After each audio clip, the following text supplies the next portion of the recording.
Welcome back बच्चों to Nandi sir's classroom. और आज इस क्लासरूम में हम पढ़ने वाले हैं elasticity of demand. So boards में इस चैप्टर से क्या क्या क्वेश्चंस आने वाले हैं इसको जानने के लिए इस वीडियो को देखिए।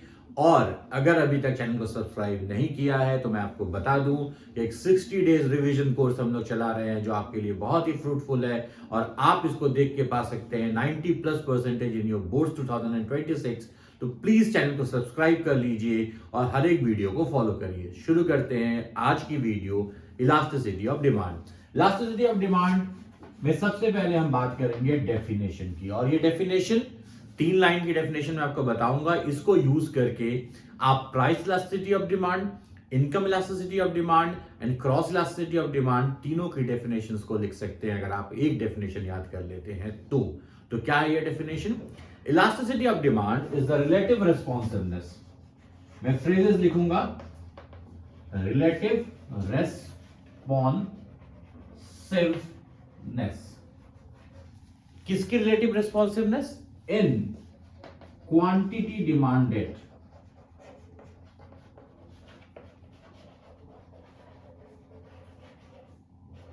To a change in factors affecting demand। यानी कि elasticity of demand is the relative responsiveness in quantity demanded to change in factors affecting demand. जो फैक्टर्स डिमांड को अफेक्ट करते हैं इसके बारे में हमने डिमांड बाय चैप्टर में पढ़ा है। अगर आपने वो वीडियो नहीं देखा है तो देख लीजिए।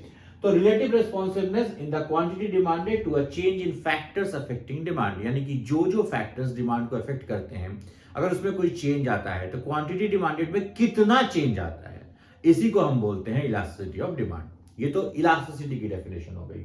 अब इलास्टिसिटी की जगह अगर आपसे कह दे कि what is the definition of price elasticity of demand, किसकी डेफिनेशन? Price elasticity. तो कुछ भी नहीं करना है, इसी डेफिनेशन को लिखना है। Price elasticity of demand is the relative responsiveness in quantity demanded to a change in, बस फैक्टर्स अफेक्टिंग डिमांड को हटा दीजिए और लिखिए to a change in price of the commodity. यानी कि उस डेफिनेशन को याद करने से आपको दो डेफिनेशंस मिल गए, एक तो इलास्टिसिटी ऑफ डिमांड की और दूसरा मिल गया प्राइस इलास्टिसिटी ऑफ डिमांड की। नेक्स्ट, अगर आपसे कोई कहता है कि प्राइस इलास्टिसिटी की जगह इनकम इलास्टिसिटी की डेफिनेशन बताइए, तो फिर से वही होगा। Income elasticity of demand is the relative responsiveness in quantity demanded to a change in, बस इस वाले फ्रेज को चेंज कर देंगे और लिखेंगे change in income of the consumer. Similarly कोई अगर आपसे कहता है कि इनकम इलास्टिसिटी नहीं क्रॉस इलास्टिसिटी की डेफिनेशन बताइए, तो cross elasticity of demand is the relative responsiveness in quantity demanded to a change in price of related goods.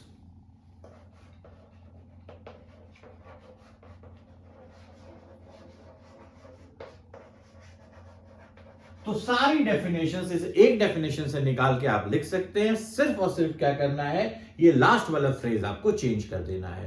Price elasticity के लिए लिखना है to a change in price of the commodity, income elasticity के लिए लिखना है to a change in income of the consumer, cross elasticity के लिए लिखना है to a change in price of the related goods. I hope definitions clear हो गए। अब इस चैप्टर में हम पढ़ेंगे क्या क्या उसकी बात करते हैं। इस चैप्टर में हम पढ़ेंगे प्राइस इलास्टिसिटी, हम पढ़ेंगे इनकम इलास्टिसिटी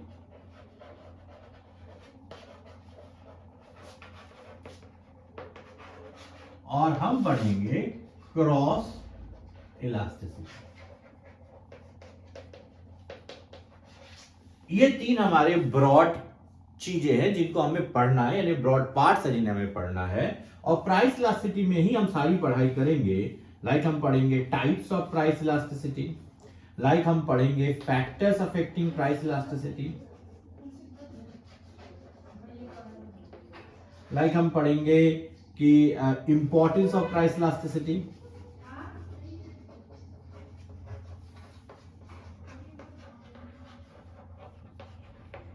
और हम पढ़ेंगे ways to measure price elasticity.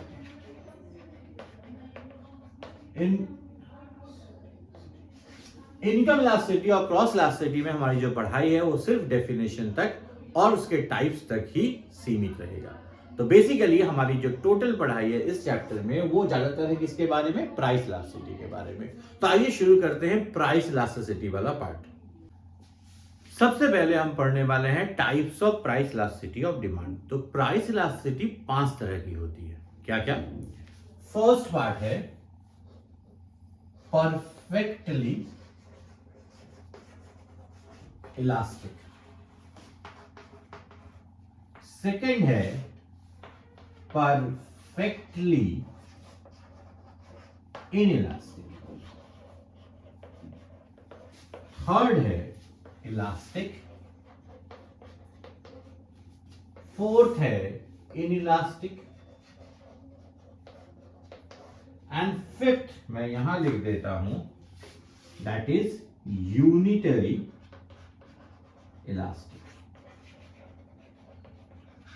ये 5 तरह की प्राइस इलास्टिसिटी ऑफ डिमांड होती है, like perfectly elastic, perfectly inelastic, elastic, inelastic and unitary elastic. Types में हमें हर तरह के इलास्टिसिटी ऑफ डिमांड की डेफिनेशन याद रखनी है। हमें याद रखना है कि किस तरह की गुड्स में यह होता है और हमें याद रखना है कि इसकी वैल्यू, मैथमेटिकल वैल्यू क्या होती है और डिमांड कर्व का शेप क्या होता है। तो क्या क्या याद रखना है? हमें याद रखनी है हर तरह की इलास्टिसिटी की डेफिनेशन, एग्जांपल्स, मैथमेटिकल वैल्यू क्या होती है और डिमांड कर्व का शेप क्या होता है। शुरू करते हैं परफेक्टली इलास्टिक डिमांड कर्व से। जो परफेक्टली इलास्टिक डिमांड कर्व होता है, हम हमेशा प्राइस को इधर इंडिकेट करते हैं, क्वांटिटी को इधर इंडिकेट करते हैं, वो एक हॉरिजॉन्टल स्ट्रेट लाइन होता है। क्या होता है? एक हॉरिजॉन्टल स्ट्रेट लाइन। ठीक है, यानी कि प्राइस अगर थोड़ा सा भी ऊपर नीचे हुआ तो डिमांड बिल्कुल जीरो हो जाएगा। तो प्राइस इलास्टिसिटी मतलब परफेक्टली इलास्टिक डिमांड में क्या होगा, demand curve will be a horizontal straight line, even a slight change in price will bring a massive change in demand of the commodity. जो elasticity की value होती है that is equal to infinity. Now we will move to perfectly inelastic demand. In perfectly inelastic demand जो आपका demand curve होता है वो एक वर्टिकल स्ट्रेट लाइन होता है, यानी कि for any change in price the quantity demanded will remain the same. That means if the price increases और decreases the quantity demanded will neither increase nor decrease. The value of price elasticity of demand EP is equal to 0 and it happens in case of basic necessities and life saving drugs. Now let's move on to elastic demand. After perfectly elastic and perfectly inelastic, अब हम बात करेंगे elastic, unitary elastic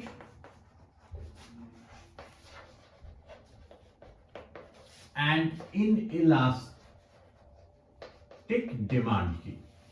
Now if we talk about elastic demand, तो elastic demand में क्या होता है, the percentage change in quantity demanded is more than percentage change in price.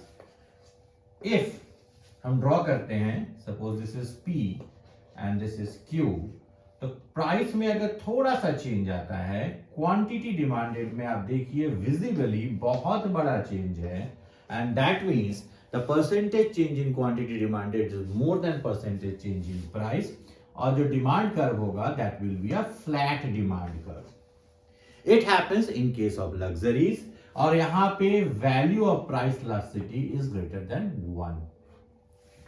Now unitary elastic पे लास्ट पे आएंगे, पहले बात करते हैं इन इलास्टिक डिमांड की।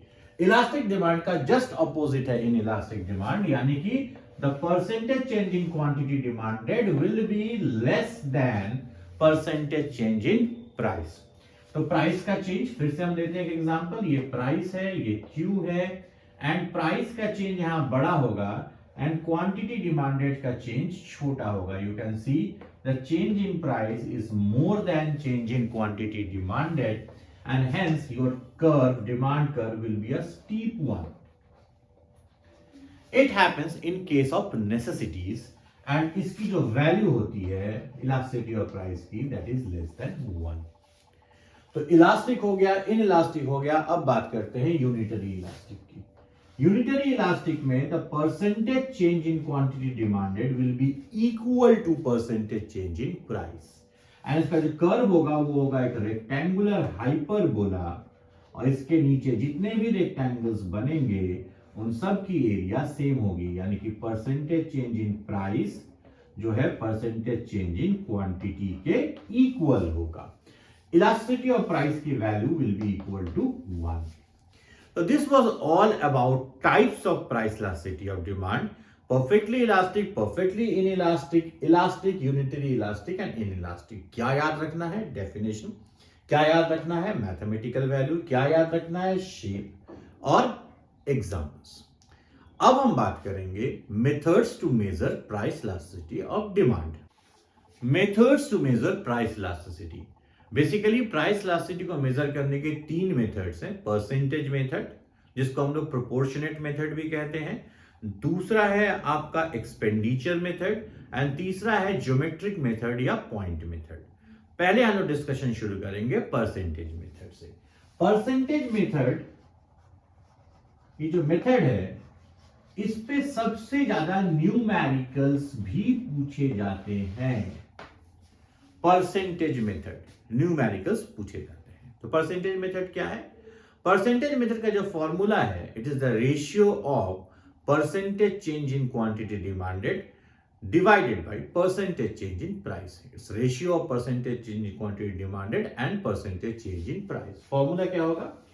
EP, elasticity of price, is equal to percentage change in quantity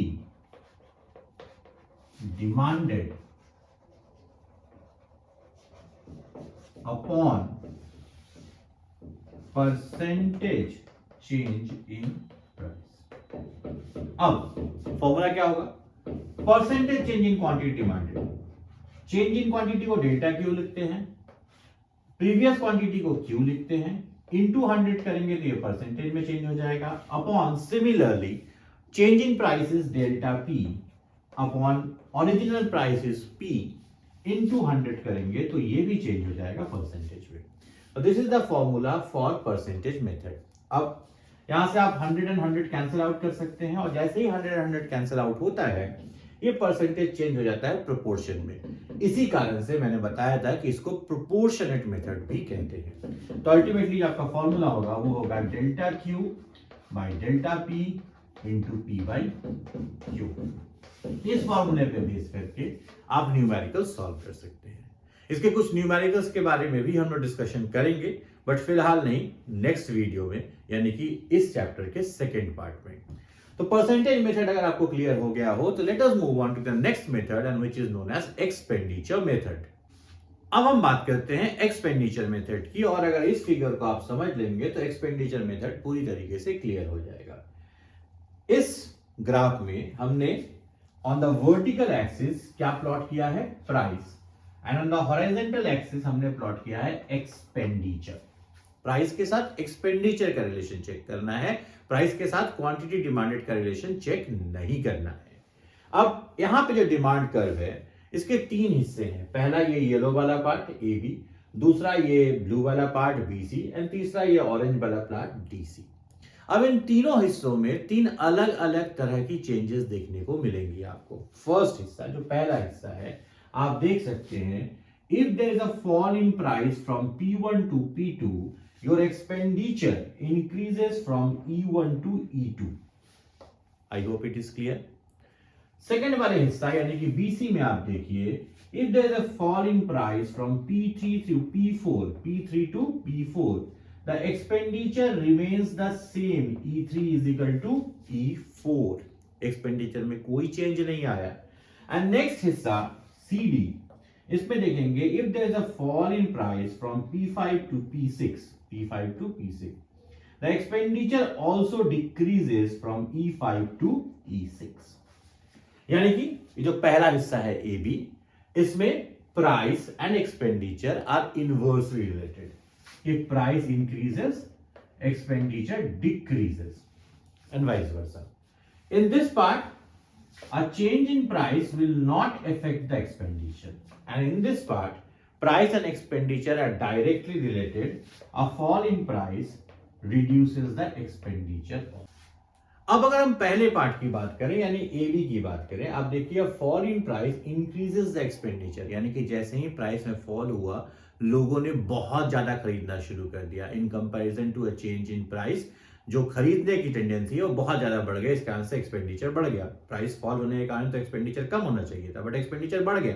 इसका मतलब क्या हुआ कि स्मॉल चेंज इन प्राइस ने लोगों की क्वांटिटी डिमांडेड को बहुत ज्यादा बढ़ा दिया, एंड दैट मीन्स यहां पे जो value of elasticity of price that is greater than 1, यानी कि इस पार्ट में जो आपका डिमांड है वो इलास्टिक है। तो जहां कहीं भी एक्सपेंडिचर और प्राइस के बीच में इनवर्स रिलेशन है, वहां पे आपका जो डिमांड कर्व है वो इलास्टिक डिमांड कर्व है। जहां पे आप देख सकते हैं कि प्राइस के चेंज का एक्सपेंडिचर पे कोई चेंज नहीं पड़ा, यानी कि यहां पे इलास्टिसिटी ऑफ प्राइस की वैल्यू इक्वल टू 1 है, यानी ये यूनिटरी इलास्टिक है। थर्ड पार्ट की अगर बात करें तो a fall in price is also reducing the expenditure, यानी कि अगर प्राइस में फॉल हुआ तो एक्सपेंडिचर भी घट ही गया, यानी कि प्राइस में फॉल के कारण डिमांड में बहुत ज्यादा बढ़ोतरी नहीं हुई, बहुत ज्यादा चेंज नहीं हुआ। प्राइस फॉल किया, डिमांड थोड़ा बहुत बढ़ा होगा, एंड अल्टीमेटली एक्सपेंडिचर भी कम ही हो गया। That means in this case the elasticity of price is less than 1, यानी कि यहां पे डिमांड इन इलास्टिक है। तो अगर मैं नटशेल में बात करूं, जहां पे प्राइस और एक्सपेंडिचर में इनवर्स रिलेशनशिप है, प्राइस बढ़ा तो एक्सपेंडिचर घटा, प्राइस घटा तो एक्सपेंडिचर बढ़ा, वहां पे इलास्टिक डिमांड होगा। जहां पे प्राइस का चेंज का इलास्टिसिटी के ऊपर कोई एक्सपेंडिचर के ऊपर कोई इफेक्ट ना पड़े, वहां यूनिटरी इलास्टिक होगा। और जहां प्राइस और एक्सपेंडिचर दोनों में डायरेक्ट रिलेशनशिप है, वहां पे आपकी इलास्टिसिटी क्या होगी, इन इलास्टिक होगी, तो उसकी वैल्यू ईपी की वैल्यू लेस देन 1 होगी। तो दिस इज एक्सपेंडिचर मेथड। अगर इस पे क्वेश्चन आता है तो ये फिगर आपको बनाना है और आपको एक्सप्लेन करना है। अब हम लोग बात करेंगे ज्योमेट्रिक मेथड की या पॉइंट मेथड की। अबाउट ज्योमेट्रिक मेथड और पॉइंट मेथड। अच्छा, ज्योमेट्रिक मेथड और पॉइंट मेथड को पढ़ने से पहले एक चीज समझ लीजिए कि अभी तक हमने जो दो मेथड्स यूज किए थे या दो मेथड्स हमने सीखे थे, वहां पे हम लोग आर्क इलास्टिसिटी मेजर कर रहे थे। That means we are measuring the elasticity over a arc of the demand curve. इस पूरे एरिया में क्या चेंज आ रहा है उसको हम मेजर कर रहे थे। लेकिन अब जो हम मेजर करने वाले हैं वो हम एक पर्टिकुलर पॉइंट के ऊपर इलास्टिसिटी क्या है इसको मेजर करेंगे। इस चीज को ध्यान में रखेंगे। ज्योमेट्रिक मेथड से हम पॉइंट इलास्टिसिटी मेजर करते हैं, एंड परसेंटेज मेथड या एक्सपेंडिचर मेथड से हम आर्क इलास्टिसिटी मेजर करते हैं। पॉइंट मेथड या ज्योमेट्रिक मेथड में इलास्टिसिटी निकालने के लिए हम जो इलास्टिसिटी निकालते हैं वो डिमांड कर्व पे एक पर्टिकुलर पॉइंट के ऊपर होता है। तो यहाँ पे एक डिमांड कर्व है DE, और जिसपे हमने 5 पॉइंट लिए हैं। मिड पॉइंट A, नीचे एक पॉइंट लिया है C, एक पॉइंट लिया है B, एक पॉइंट D और एक पॉइंट E। हम चेक करेंगे कि इन पॉइंट्स पे इलास्टिसिटी ऑफ डिमांड कितना होगा। सबसे पहले फॉर्मूला लिख लेते हैं। EP, elasticity of price, is equal to length of lower segment upon length of upper segment. यानी जिस पॉइंट पे भी आपको इलास्टिसिटी निकालनी हो, उस पॉइंट के लोअर सेगमेंट डिवाइडेड बाय उस पॉइंट से अपर सेगमेंट। तो से अगर हम पॉइंट ए पे निकाल रहे हैं तो लोअर सेगमेंट कितना है AE और अपर सेगमेंट कितना है AD। तो अगर हम निकालें EP at A, lower segment कितना है AE एंड अपर सेगमेंट कितना है AD, और मैंने आपको बताया कि ये मिड पॉइंट है। तो अगर मिड पॉइंट है तो AE और AD दोनों सेम होगा, यानी इसको काटने पे वैल्यू आएगी 1, यानी कि इस मिड पॉइंट पे value of price elasticity is 1। चलिए बात करते हैं पॉइंट C की। EP यानी elasticity of price at point C again length of lower segment upon length of upper segment, length of lower segment है CE and length of upper segment है CD, तो CE upon CD and obviously आपको दिख रहा है कि CE छोटा है और CD बहुत बड़ा है, यानी कि डिनोमिनेटर बड़ा है, न्यूमरेटर छोटा है, और ऐसे फ्रैक्शंस की वैल्यू हमेशा लेस देन 1 होती है, यानी यहां पे इलास्टिसिटी लेस देन 1 है। अगले पॉइंट की अगर हम बात करें, elasticity of price at point B, तो lower segment is BE upon upper segment is BD। Obviously आपको दिख रहा है कि जो अपर सेगमेंट है वो छोटा है एंड लोअर सेगमेंट जो है वो बड़ा है, यानी कि न्यूमरेटर बड़ा है, डिनोमिनेटर छोटा है। ऐसे फ्रैक्शंस की वैल्यू हमेशा 1 से ज्यादा होती है, यानी इस पॉइंट पे वैल्यू 1 से ज्यादा है। अब दो एक्सट्रीम पॉइंट्स की बात करेंगे हम लोग, बात करेंगे हम point EP at point D, यानी ये वाला पॉइंट, यहां पे पूरा का पूरा लोअर सेगमेंट है DE, अपर सेगमेंट कुछ भी नहीं है 0, यानी इसकी वैल्यू होगी इंफिनिटी। और अगर हम बात करें दूसरे extreme point EP at point E, तो यहां पे लोअर सेगमेंट नाम की कोई चीज नहीं है, पूरा का पूरा अपर सेगमेंट है DE, यानी इसकी वैल्यू होगी 0। अब अगर आप गौर से देखें इस फिगर को, मिड पॉइंट पे जो इलास्टिसिटी है वो यूनिटरी इलास्टिक है। मिड पॉइंट के नीचे आप अगर किसी भी पॉइंट पे आएंगे, जैसे यहां हमारा एग्जांपल है पॉइंट C, इस पूरे रेंज में वहां पे जो लोअर सेगमेंट है वो छोटा होगा और जो अपर सेगमेंट है वो बड़ा होगा, यानी value of elasticity will be less than 1। अगर आप मिड पॉइंट के ऊपर कोई भी पॉइंट लेते हैं तो जो लोअर सेगमेंट है वो बड़ा होगा, अपर सेगमेंट छोटा होगा, यानी कि value of elasticity will be greater than 1। दो extreme cases, at point D lower segment ही पूरा का पूरा है, अपर सेगमेंट नाम की कोई चीज नहीं है, यानी कि यहाँ पे परफेक्टली इलास्टिक डिमांड और यहाँ पे परफेक्टली इनइलास्टिक डिमांड। तो मिड पॉइंट पे यूनिटरी इलास्टिक, मिड पॉइंट के नीचे इनइलास्टिक, मिड पॉइंट के ऊपर इलास्टिक, एकदम एक्सट्रीम अपर पॉइंट पे परफेक्टली इलास्टिक, एकदम एक्सट्रीम लोअर पॉइंट पे परफेक्टली इनइलास्टिक। ये था ज्योमेट्रिक मेथड। अब आपका एक सवाल हो सकता है कि sir demand curve is curvilinear, that means it is convex to the origin, तो फिर आपने स्ट्रेट लाइन डिमांड कर्व क्यों लिया? कोई बात नहीं, इसी चीज को हम एक कर्वी लीनियर डिमांड कर्व के ऊपर भी इसी फॉर्मूला को यूज कर सकते हैं। कैसे यूज करेंगे? सपोज ये आपका डिमांड कर्व है जो कि कर्वी लीनियर है, जिस पॉइंट पे भी आपको निकालना हो उस पॉइंट पे आपको कुछ नहीं करना है, उस पॉइंट पे आपको एक टेंजेंट ड्रॉ कर लेना है। और ये जो टेंजेंट हुआ, अब इस टेंजेंट पे आपको लोअर सेगमेंट और अपर सेगमेंट की लेंथ को लेना है, इसी फॉर्मूले पे डालना है और आपको पॉइंट इलास्टिसिटी या ज्योमेट्रिक मेथड से प्राइस इलास्टिसिटी मिल जाएगी। I hope ways to measure price elasticity of demand पूरा का पूरा आपको क्लियर हो गया होगा। अब हम बात करेंगे factors affecting price elasticity of demand. अब बात करते हैं factors affecting price elasticity of demand. So सबसे पहला factor is type of the commodity. Commodity किस तरह का है इसके ऊपर उसकी इलास्टिसिटी डिपेंड करती है। अगर कमोडिटी नेसेसिटी है तो उसकी इलास्टिसिटी कम होगी, लेस इलास्टिक होगा। अगर कमोडिटी लग्जरी है तो वो इलास्टिक होगा। अगर कमोडिटी वेरी बेसिक नेसेसिटी है, लाइफ सेविंग ड्रग है, तो परफेक्टली इनइलास्टिक हो जाएगा। तो कमोडिटी किस टाइप का है उसके ऊपर उसकी इलास्टिसिटी डिपेंड करती है। दूसरा पॉइंट, अवेलेबिलिटी ऑफ सब्स्टिट्यूट्स। किसी कमोडिटी के अगर नंबर ऑफ सब्स्टिट्यूट्स ज्यादा है तो वो ज्यादा इलास्टिक होगा। क्यों?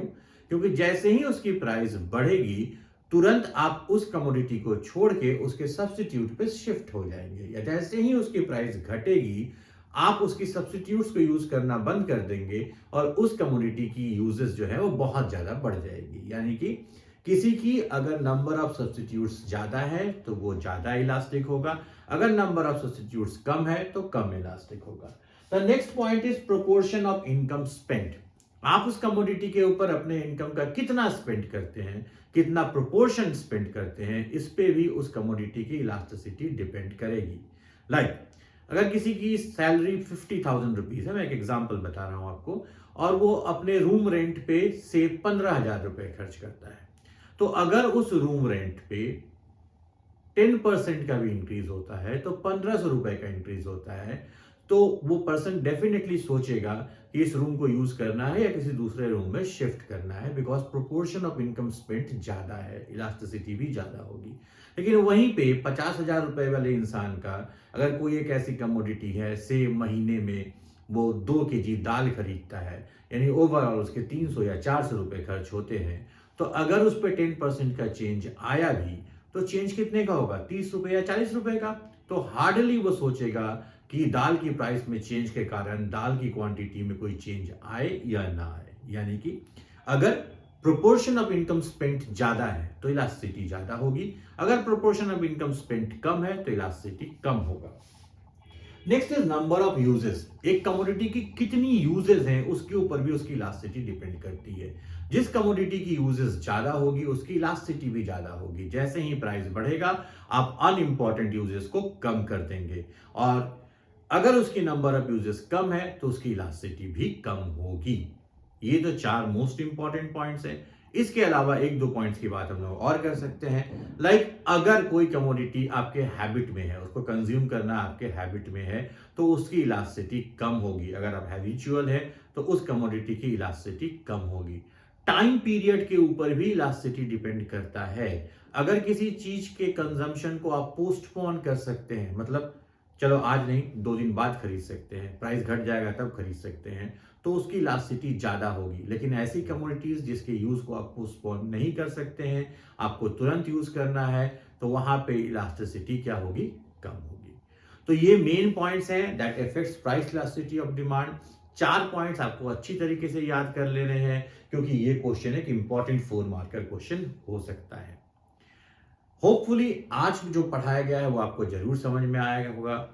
नेक्स्ट वीडियो में, यानी कि इस चैप्टर के नेक्स्ट वीडियो में हम लोग बात करेंगे इनकम इलास्टिसिटी की, हम बात करेंगे क्रॉस इलास्टिसिटी की, और हम बात करेंगे इंपॉर्टेंस ऑफ प्राइस इलास्टिसिटी की, और साथ ही साथ परसेंटेज मेथड पे कुछ न्यूमेरिकल्स भी सॉल्व करेंगे। फिलहाल इस चैप्टर में जो इंपॉर्टेंट क्वेश्चंस मैंने बताए उसको जरूर तैयार कर लीजिए। अगली वीडियो के लिए वेट करिए। हर दिन शाम को 6 बजे मैं YouTube पे वीडियो डाल देता हूं, तो आप शाम को 6 बजे के बाद वीडियो देख सकते हैं। इस तरह की वीडियोस या ये जो वीडियो मैं आपको बना रहा हूं, आपको पता ही है, अगर आप इस चैनल को सब्सक्राइब कर चुके हैं, अगर सब्सक्राइब नहीं किया है तुरंत सब्सक्राइब कर लीजिए। अगर आप फॉलो नहीं कर रहे हैं मुझे तो फॉलो करिए, क्योंकि मैं लेके आया हूं आपके लिए एक 50 डेज का रिवीजन कोर्स। हर अल्टरनेट डे आपके लिए वीडियोस मैं डालता हूं यूट्यूब पे। चैनल को सब्सक्राइब कर लीजिए, बेल आइकन को हिट कर दीजिए जिससे कि नोटिफिकेशन मिलते रहें, और एक complete and proper revision for your boards 2026 आपको सिर्फ और सिर्फ मिलेगा in your very own Nandi sir's classroom. So thank you for watching. मिलते हैं अगली वीडियो में। Till then bye bye.